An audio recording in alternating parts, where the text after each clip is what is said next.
Hi, Gene Monterastelli here, the editor of tappingqanda.com. The video that you are about to watch is a conversation that was a part of this year's 24 Hours of Tapping. The 24 Hours of Tapping is a fundraiser for the amazing work that is done by the Peaceful Heart Network. The Peaceful Heart Network has brought tapping to migrants, refugees, prisoners, and the underprivileged in over 30 countries all over the world. As you watch this video, if you learned something, if you were touched by it, if you were inspired by it, the easiest way to say thank you is to support the work of the Peaceful Heart Network. To do that, all you need to do is go to 24hoursoftapping.com/support. And as you look in the description and the first comment down below, you will see a direct link to that. I hope you enjoy this conversation. We're now about to have a conversation with Peta Stapleton. Dr. Peta Stapleton is a registered clinical health psychologist and associate professor at Bond University in Australia who embraces evidence-based and innovative techniques. Peta is a world-leading researcher in emotional freedom techniques, aka tapping, and led the world's first study investigating brain changes after EFT. She was awarded the Harvey Research Award for meticulous research and was named the 2019 Psychologist of the Year from the Australian Allied Health Awards. Peta has authored The Science Behind Tapping, which won the Best Self-Help Book 2019 at the American Book Fest. Without further ado, please welcome to the digital stage my friend Peta Stapleton. Hello. Hello, Gene. Hi. Hello, everyone. How are you all? Are we doing well with the thunderstorm? Everything is on a little bit of a delay at this particular moment. So I am hearing you a few minutes before I'm actually seeing your mouth move as we navigate this. So it's going to be a great adventure for us as we work our way through this digitally. But I trust that you and I are going to be able to make this work. We will. We will. Excellent. Awesome.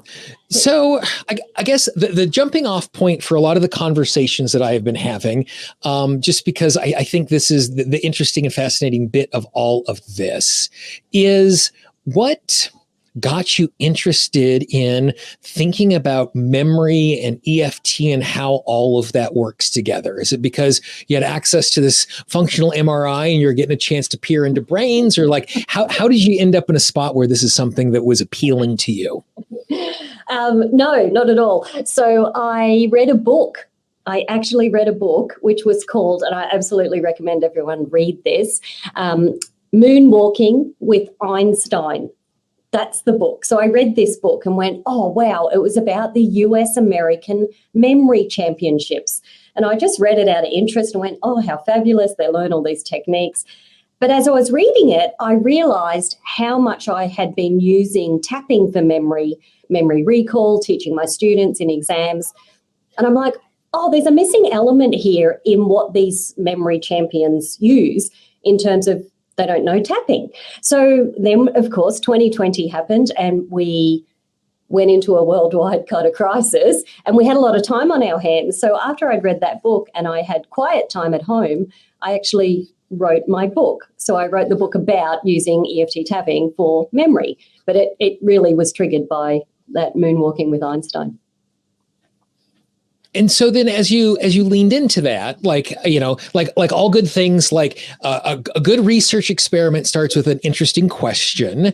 And even when we step into, like, one of the things that I love about real science is we have a hypothesis that we go and test. And sometimes we're in a circumstance where we are dissatisfied or disappointed with the results because it's not meeting the thing that we want it to do.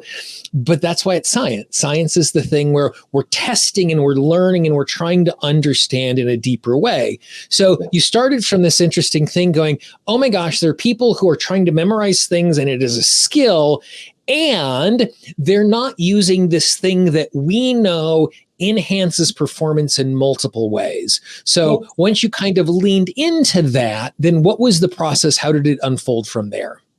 So I started to kind of make some notes, but reach out to my tapping community practitioners and clients and ask them, do you ever use tapping for memory? Do you walk into a room, wonder why you were there? Do you stand there and tap? Do you tap to remember things for exams or talking? Do you tap to remember names or things you've lost in the house?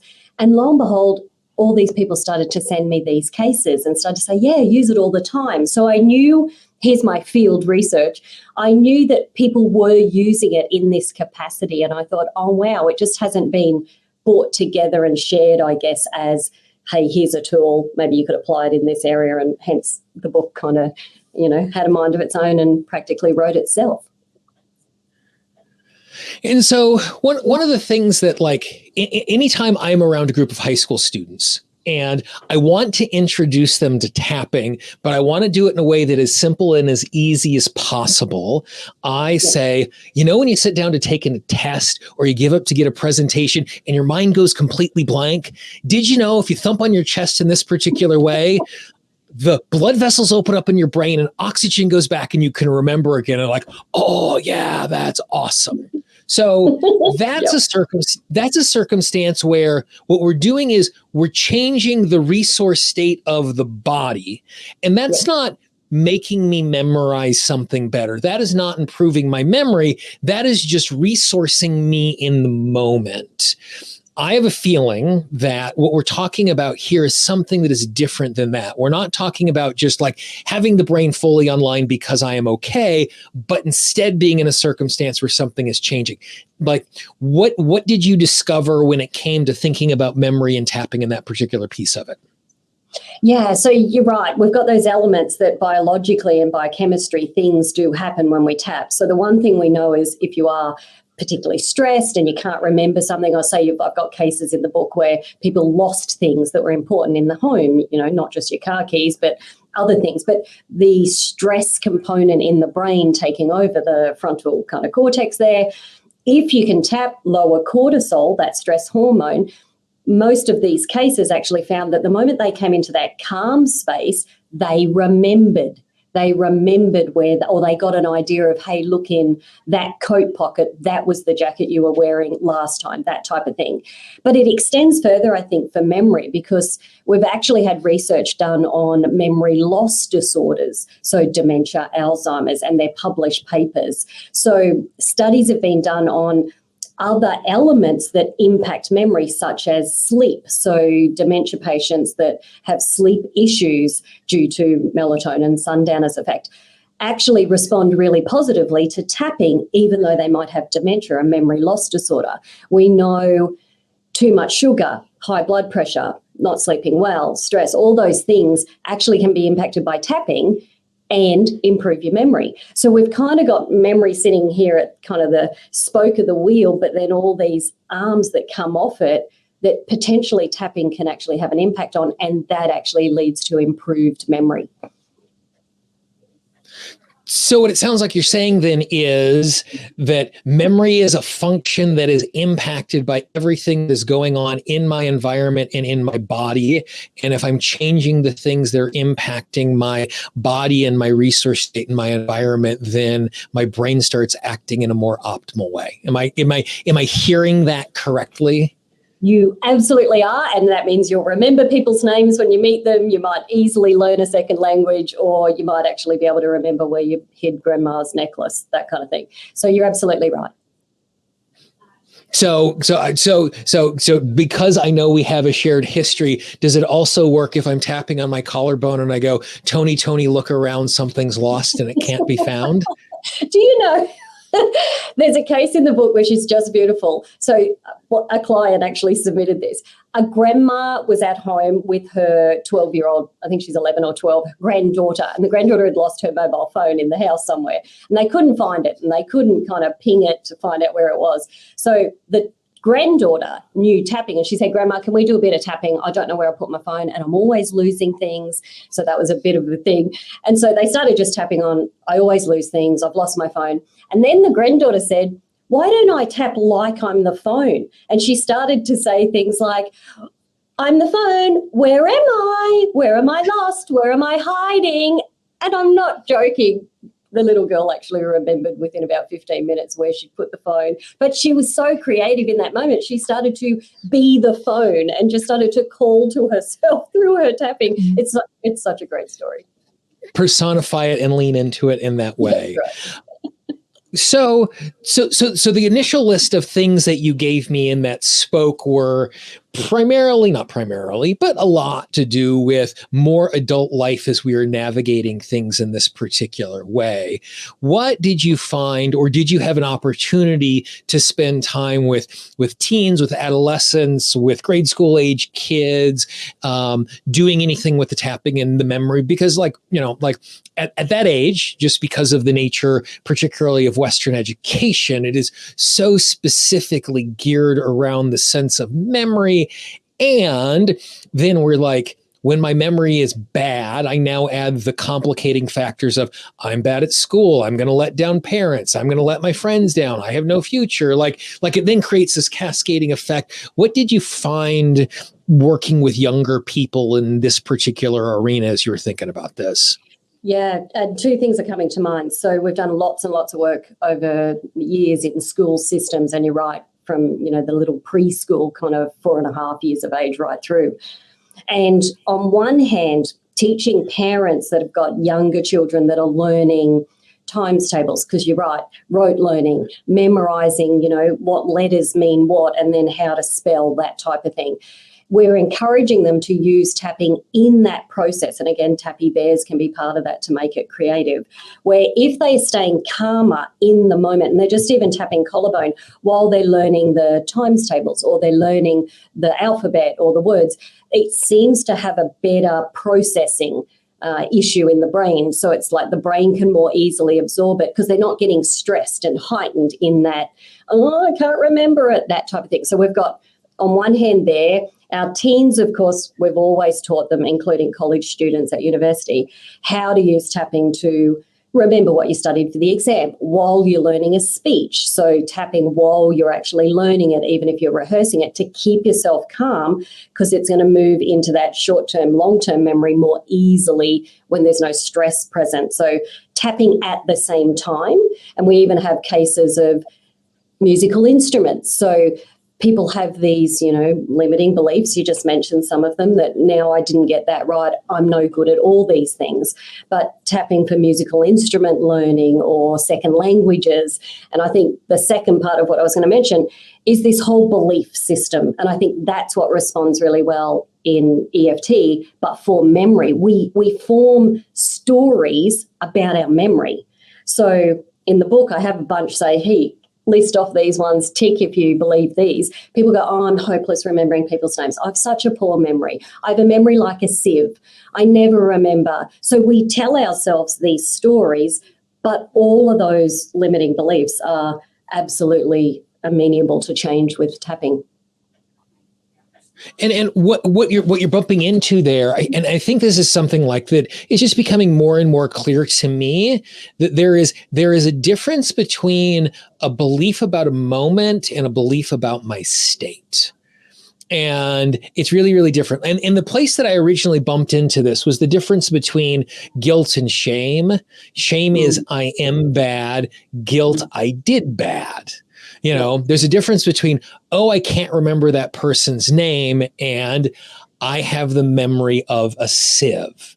Yep. And I think what you're bumping into here is with all things, like, the thing I just come back to over and over and over again is we emotionally respond to the world the way we describe it. And so if I am describing my ability to remember or my lack of ability to remember as something that is a state, then I'm like not going to try. I'm not going to be present. Like I'm going to let things go, even if I was in a circumstance where I might be successful otherwise, but because of that particular belief.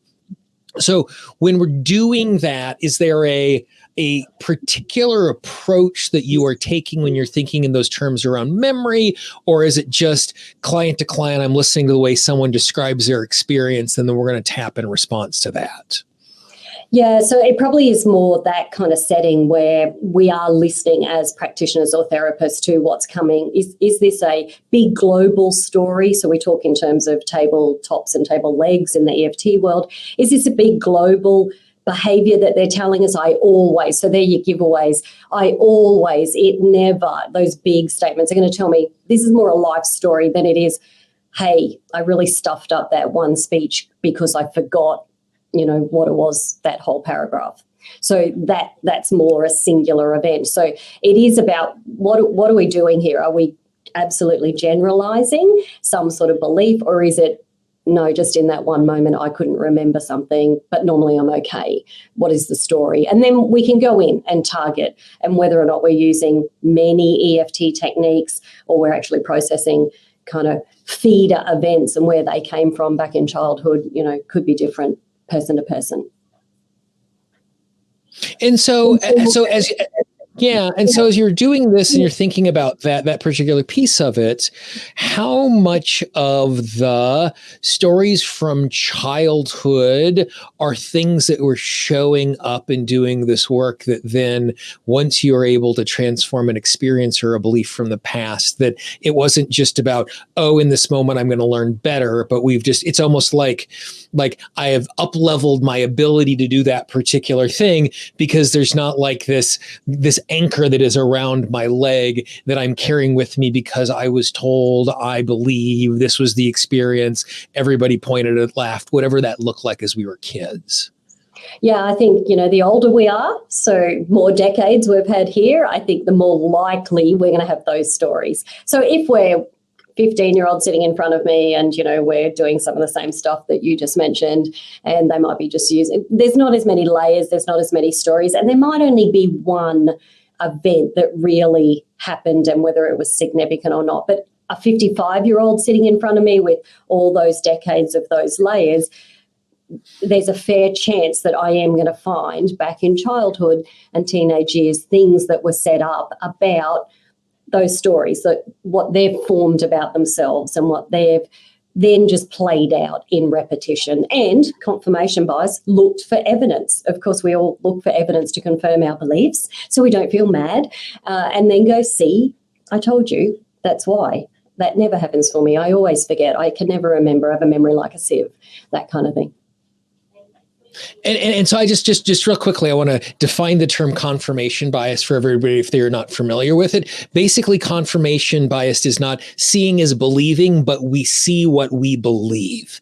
And so in a circumstance, if I have a belief that I am bad at memory, I might remember 19 out of 20 things, but the thing I'm going to notice is confirming the belief that I have about myself and my experience as I'm navigating that particular thing. And that's not just with memory. That's in all aspects of our life. And so I think what we're poking around the edge of, or at least in the questions that I'm asking, is like just, again, this understanding of there's a difference between an instance and a state and how if I'm doing transformation on myself, if I'm being a helper, if a practitioner is helping me, to recognize that there's a real difference between my response to something that happened and the way I see myself and how we unseat those things. Yeah, absolutely. And so as we're thinking about that then, and this is not a scientist, not a research scientist, this is just hypotheses that I have had just from personal experience. And we know with our own confirmation biases and small sample set without doing any sort of testing how wrong I could be inside of this. The hypotheses that I have always worked from when we're clearing things is I have found that working with children around issues of identity and stuff and instances is something that moves much quicker than adults. I think part of it is what you identified that, at 49 years, I have a few more experiences that I'm able to beat myself up about than when I was 9. But I also wonder if, as we do that, like I've always described, like a child is having the 8 crayon box of emotion, and me as an adult, I have the 128 crayon box of emotion. I don't have anger. I have like 7 flavors of anger, depending on the context and what is going on. And I've wondered, just because as you've been doing all of these studies over multiple age groups and something like this, are you noticing, other than the volume of history, Do you notice a difference when we are tapping at different developmental ages and how long something sticks around and how quickly we can clear something with tapping? Obviously, speaking in generalizations, every single instance is different, but like, has anything in the research bared out around that?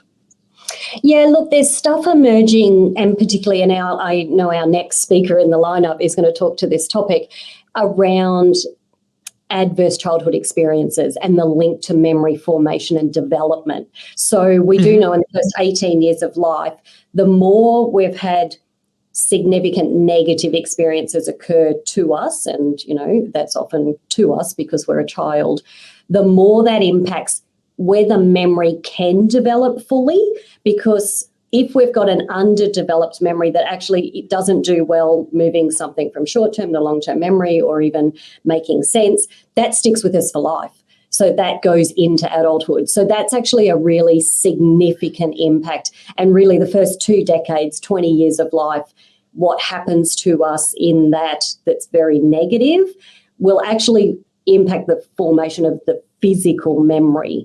So, yeah, that's really, and apart from that, I would throw in lifestyle choices that we make along the way and have a profound impact. Yeah. So I guess in hearing that, like not just with memory and all other things, it's like, this is going to sound so stupid, dumb, and obvious as I say this out loud, but like the sooner we clean stuff up in the childhood, the less it goes with us.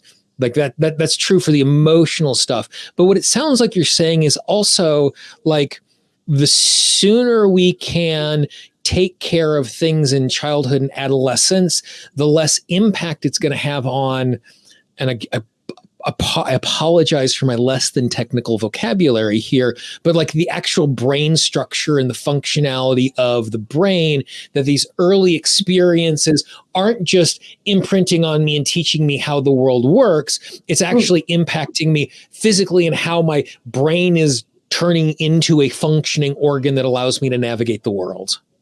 Absolutely. And so if I borrow just a little bit on the research, because we haven't done this yet in EFT, but let's hope we will.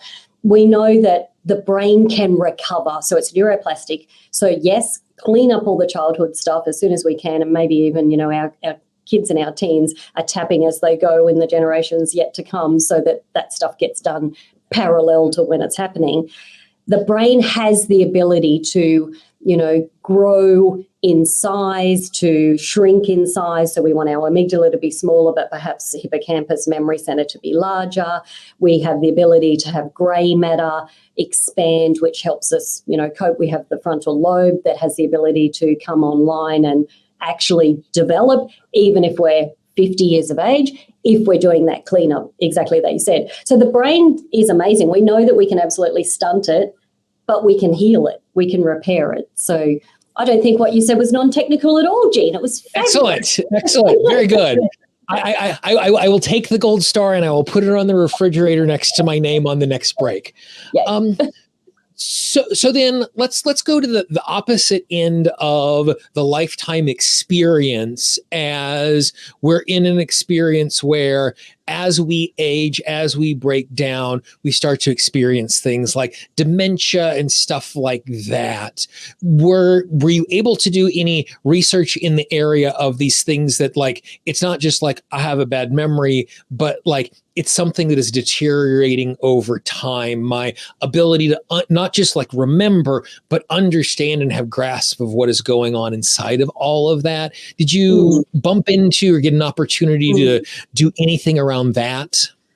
Yeah, so some research is showing that once maybe those memory loss disorders are actually, really taken hold, EFT can still be really beneficial in terms of agitation states, sleep hygiene. So and I've included all that, so the outcomes of that in the book. If I can tell you one beautiful story that someone submitted for us to include.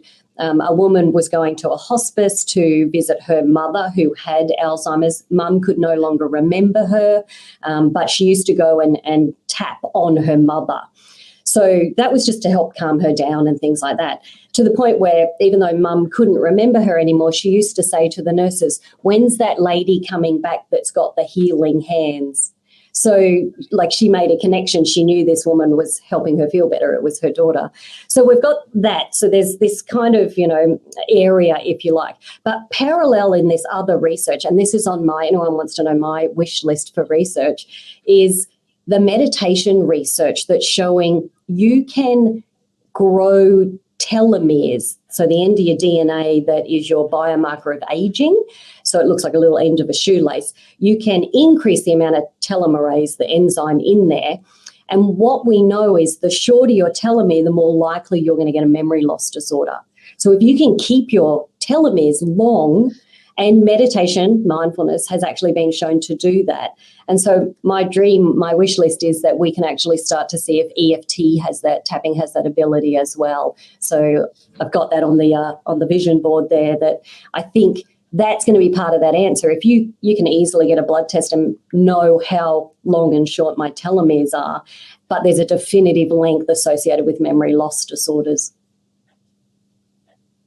And so inside of that, is that something that is reversible, or is it just preventative in that particular, there's a difference between like me dealing with like a receding coastline and me being in a circumstance where we're not just preventing it from receding, but we're actually building it out and we're making it so it is more robust. That you're saying that it's possible for us to be able to, the meditation studies are showing that doing that sort of thing, it's not just a stopgap, it's actually improving and making it better in the long term. Yeah, so that research is showing it in both arms, that it's protective if you're having, so they've done research where if women are going through chemotherapy for breast cancer, which is a known toxin to absolutely erode your telomeres, that it protects them and they don't erode if they're engaging in the mindfulness meditation programs. So it's protective. But the other research in meditation is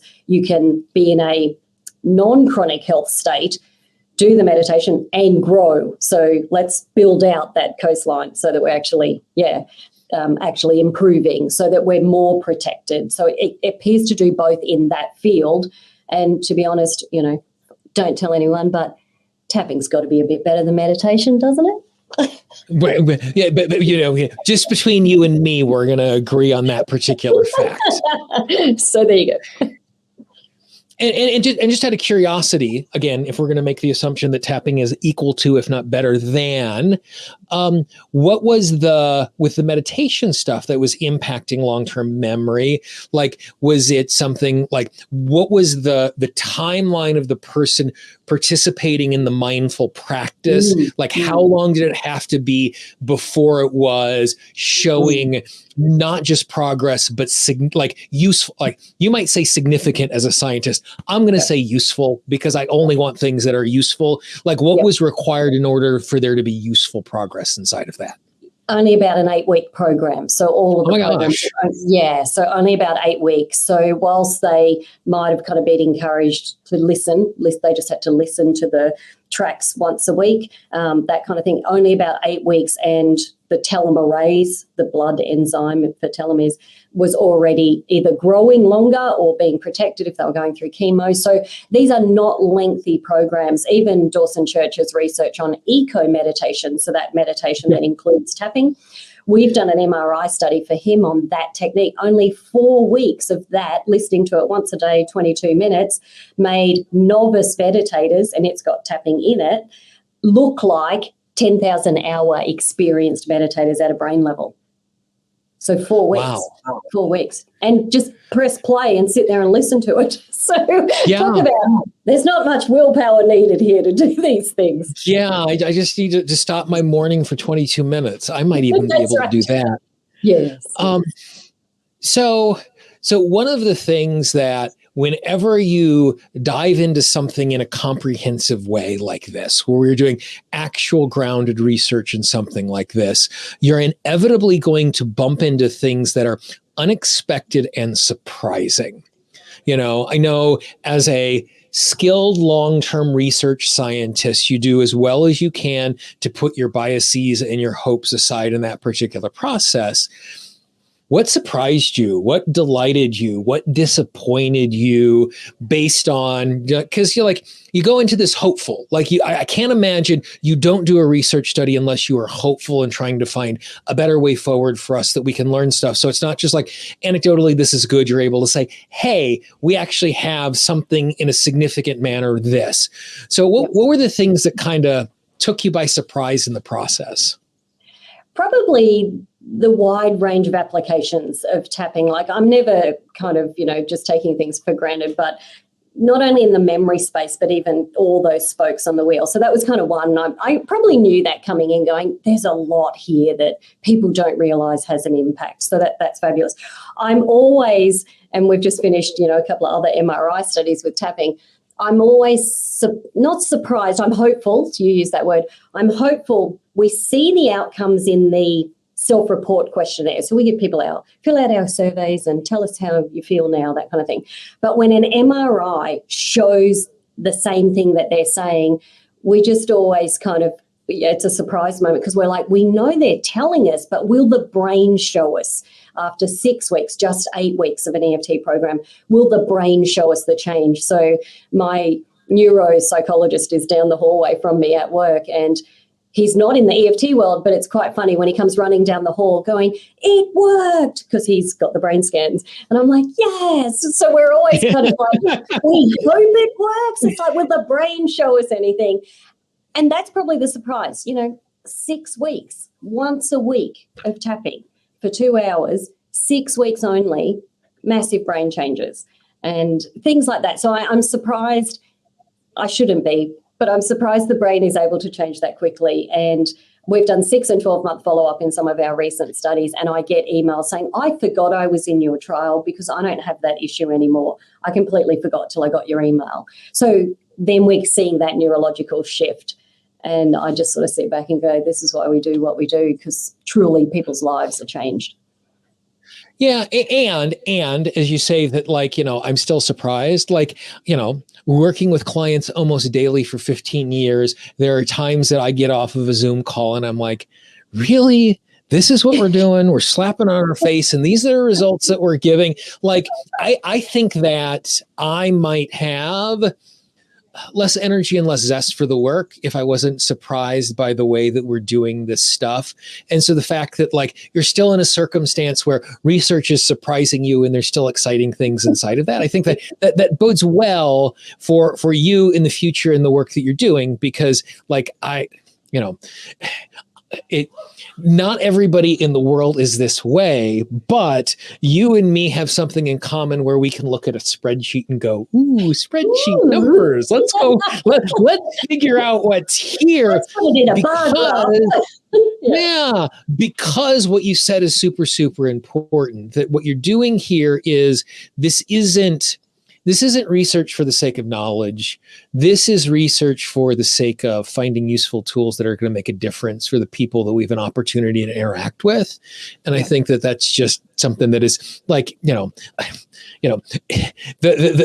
number of times that I have said a little prayer of thanksgiving when I was in a sticky spot trying to explain this stuff, and I could point to your writing and I could point to your research and I could say, see, I'm not a crazy person who's making stuff up. We actually have research that's allowing us to do that in that particular way. Just like, having that small piece of credibility is a really useful thing as we navigate this.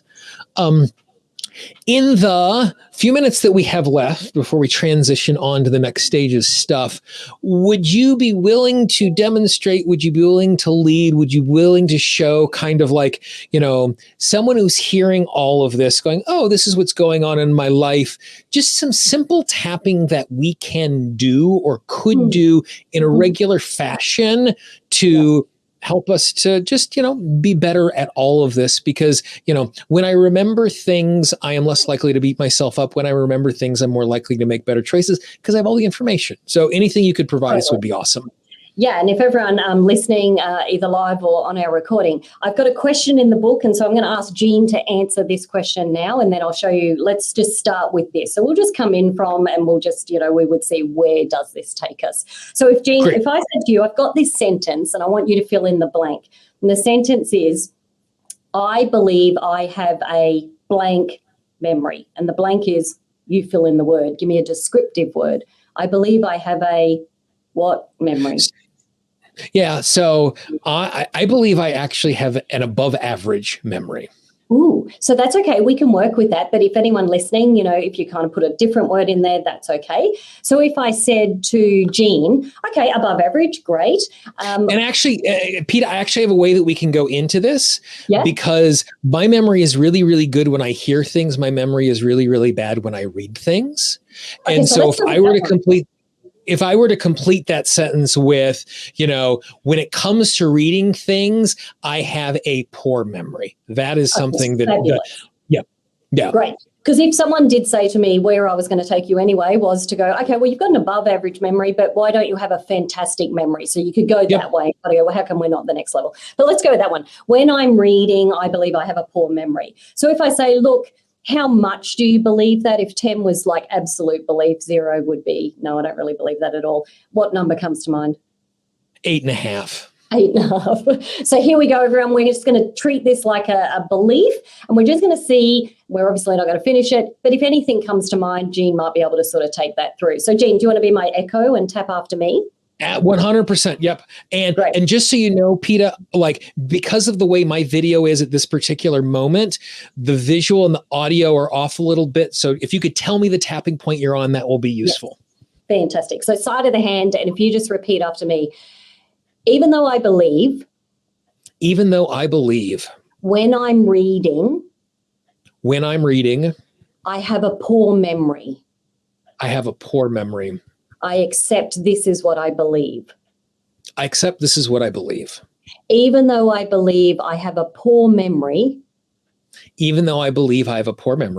When I'm reading. I accept this is my belief.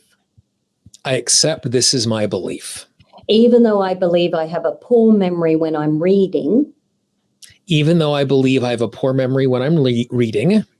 I deeply and completely accept myself. So if we come up to the eyebrow point and just repeat a reminder phrase there, my poor memory. Side of the eye, poor memory when I'm reading. Under the eye, I have a poor memory. Under the nose, especially when I'm reading. On the chin, this belief about my memory. Collarbone, I have a poor memory when I'm reading. Under the arm, this belief about my memory. And top of the head, my poor memory when I'm reading. So we can pause. We could do a few more, but let's just pause and see. Anything coming up for you, Jean? Are you noticing anything different? Yeah. So the thing that I noticed as we were tapping through that were the old be set free fast. There's always an exception. As we were doing it, what started coming to mind was okay, it's not actually always. And there are some things that I read that I remember. And when I'm reading in certain circumstances, I remember way better. And so it went from this blanket generalization to going, okay, there is definitely something that is going on with my learning disabilities and that sort of stuff, but also in some contexts, in some settings, in some placing, it's okay, it isn't actually as bad as I was reporting at the beginning. It's and it's not even I'm oh, I was exaggerating. It's oh, I have a bunch more information as I'm thinking about my experience. And I've gone from a 2-dimensional experience to a 3-dimensional understanding of the way I deal with that particular issue. Yeah, fantastic. So if we were to, and I know timing wise we need to be conscious, but if we were to sort of say, okay, well, fabulous, you've got those things popping up going, actually, it doesn't happen in every context, and know that there's an example. Is there one area that you would still go, yeah, it always happens there? That poor memory when I'm reading, is it something in particular I'm reading? Yeah, so for me, it has to do with, it's almost like at the extremes. If it's something that is completely trivial, then it feels like it's just going to slip off the back of my brain. And if it's something that's super, super complicated, it feels like it's just not going to penetrate. Where like that middle part of the bell curve now is feeling, oh yeah, when I'm reading these things, that's okay. But if like I'm having to struggle, like, and then add on top of it that it's coming in the learning style that isn't my strength, then that becomes harder. Where if it was coming in a learning style that is my strength, it would feel much more comfortable. So it's like I'm battling two things at that end. And that's the reason why it feels harder. Yeah, and we had the blanket sort of statement in the beginning. So, and we could take one of those and go, all right, Jean, when was the last time you remember reading something really complicated you did want to understand? Let's work through that. So obviously that's where we could take it if we were. So hopefully that gave people some experience of at least starting with, I think filling in that sentence and the blank is a good place to start about your memory. Yeah, awesome. Well, Peta, as always, thank you for your expertise and your willingness to wrestle around in the muck with my very unscientific approach to understanding how we do all of this stuff. In just a moment, Peta is going to be back in a way that is going to be very, very fun and different. So thank you very much for sharing your insight, Peta. As always, it's a delight. And thanks, everyone. If you found this interview inspiring, I would encourage you to support the Peaceful Heart Network by going to 24hoursoftapping.com/support or clicking the link in the description. And you will see on the screen right now a playlist to all of the interviews from this year's and last year's 24 Hours of Tapping. I hope you enjoyed those as well.